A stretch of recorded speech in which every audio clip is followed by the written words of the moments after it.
Mengapa kita berbeda dengan para sahabat? Apa yang membuat mereka begitu istimewa?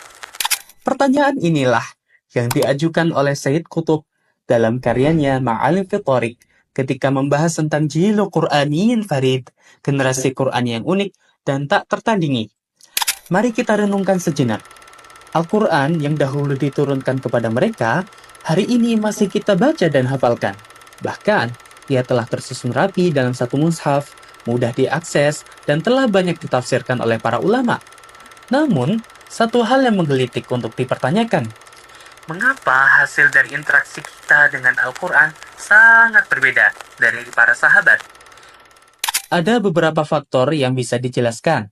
Namun di sini, kita ingin menyoroti satu hal sederhana yang kerap kita lupakan. Bahwa para sahabat tidak mempelajari Al-Quran hanya untuk dibaca atau diketahui, tapi yang utama bagi mereka adalah untuk diamalkan. Mereka mendekati Al-Quran dengan hati yang siap tunduk, bukan hanya dengan akal yang ingin tahu. Mereka tidak menjadikannya sekedar bahan bacaan atau pengetahuan, tapi menjadikannya kompas dalam setiap aspek kehidupan. Al-Quran hidup dalam diri mereka, membentuk ucapan, sikap, hingga keputusan. Bukan sekedar tersimpan di kepala atau di lembaran kertas.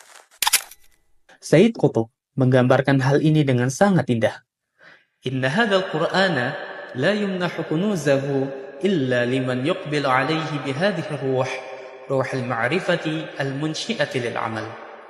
Sesungguhnya, Al-Quran ini tidak akan memberikan dan mencurahkan perbendaharaannya kecuali kepada siapa yang mendatanginya dengan jiwa yang hidup, jiwa pencari ilmu yang melahirkan amal.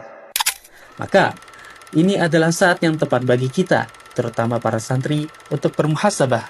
Setiap hari, kita bergelut dengan ilmu syar'i, menghafal ayat-ayatnya, menelaah tafsir, berdiskusi tentang hukum dan adab.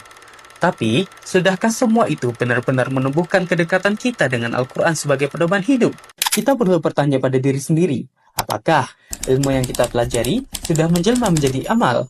Apakah setiap ayat yang kita baca menggugah hati, memperbaiki akhlak, dan menguatkan tekad untuk taat? Menjadi santri bukan hanya soal mengisi kepala dengan ilmu, tetapi menjadikan ilmu itu hidup dalam keseharian. Menjadikan Al-Quran sebagai cermin, bukan sekedar koleksi hafalan. Karena kemuliaan para sahabat bukan terletak pada banyaknya ilmu yang mereka kuasai, melainkan pada keikhlasan dan kesungguhan mereka dalam mengamalkan ilmu.